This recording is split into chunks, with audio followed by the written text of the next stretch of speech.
Salam jumpa saudaraku. Renungan pagi penyejuk iman kembali menyapa dengan tema Tuhan mengerti gumulmu. Untuk pelayanan firman, mari kita berdoa. Ya Tuhan, kami bersyukur atas kehidupan anugerah-Mu. Tuntunlah kami untuk percaya bahwa Engkau adalah El Shaddai, Allah yang penuh kuasa dan maha dahsyat dalam kasih. Roh Kudus memampukan kami memahami firman-Mu. Amin. Firman Tuhan, Ibrani pasal 4 ayat 15. Sebab imam besar yang kita punya bukanlah imam besar yang tidak dapat turut merasakan kelemahan-kelemahan kita. Sebaliknya, sama dengan kita, ia telah dicobai, hanya tidak berbuat dosa.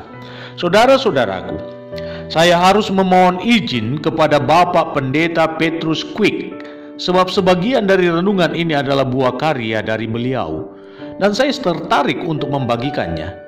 Dikisahkan tentang seorang yang bernama David Adillar. Ia adalah seorang kontraktor namun memiliki jiwa kedermawanan. Ia merencanakan untuk membangun sebuah panti jompo dan untuk membangun rumah yang benar-benar cocok serta ideal bagi para jompo, maka Dillar memerintahkan arsiteknya untuk menginap beberapa hari lamanya di rumah jompo dengan mengkondisikan arsitek tersebut layaknya seorang jompo. Itulah sebabnya telinganya sengaja disumbat, jari-jarinya diikat untuk membatasi geraknya, dan ia harus menggunakan kacamata yang dibuat kabur. Intinya, sang arsitek harus benar-benar merasakan seperti apa kehidupan orang jompo dan mengerti apa yang benar-benar dibutuhkan oleh para jompo. Hasilnya tercipta sebuah rancangan gambar yang tidak hanya indah tetapi juga sangat fungsional, karena arsitek itu mampu memahami keadaan para jompo setelah ia merasakan kehidupan seperti mereka. Saudara-saudaraku, seperti itulah yang dilakukan oleh Tuhan Yesus.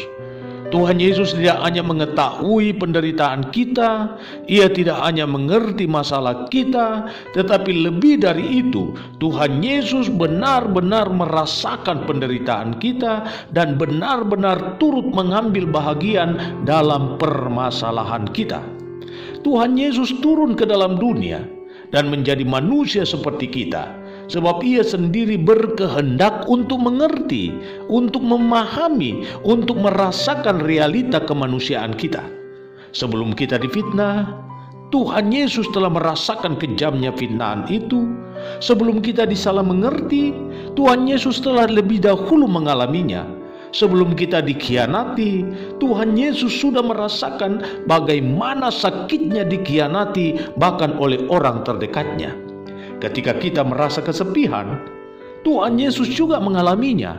Murid-muridnya meninggalkannya, bahkan sang Bapa meninggalkannya untuk sesaat lamanya, sehingga ia harus berteriak, Eloi, Eloi, lama sabachthani. Karena itu, jangan pernah kecewa jika saat ini saudara sedang mengalami pergumulan berat. Jangan pernah berkata bahwa Tuhan sudah meninggalkan saya dan tidak peduli lagi kepada saya.